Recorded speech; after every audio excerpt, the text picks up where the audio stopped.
The holidays are a time for celebration and taking stock of what really matters. And you can make a difference in someone's life with a simple donation. But how do you know your money is going to the right place or to the right people?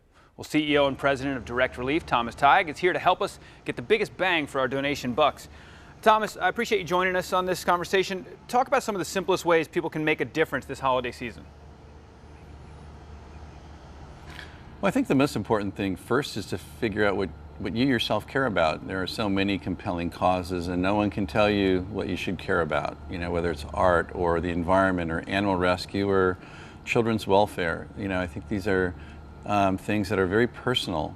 But once you do figure out what you care about, it's important to find a group, if you're in a position to make a donation, that will do the best with it.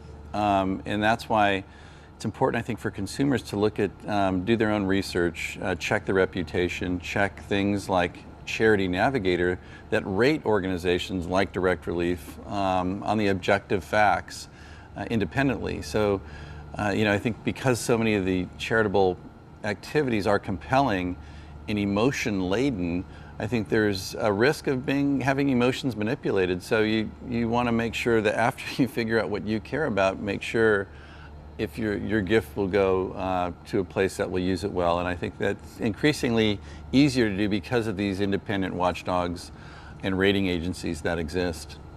Are these rating agencies looking out for political type ads and people trying to raise money that way? Because a lot of people are trying to raise money for politics, but how does a company stay apolitical and stay out of that mess?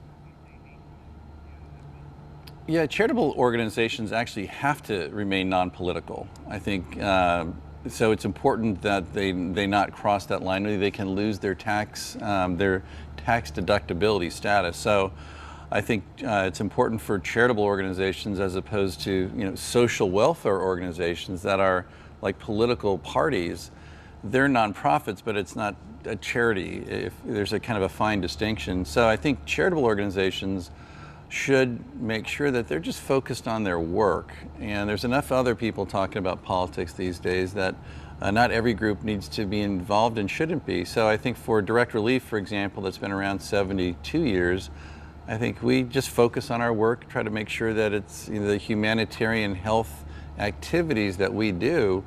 That's not a political issue, I think. And it's important for groups to remember that, particularly in an intensely political time. Agreed. Where can our viewers get more information about what you guys are doing?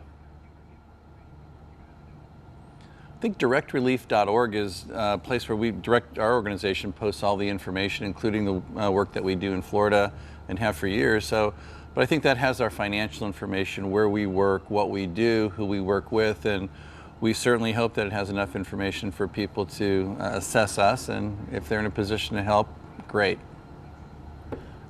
Appreciate your time. We're going to put this on our website a little later, firstcoastliving.com.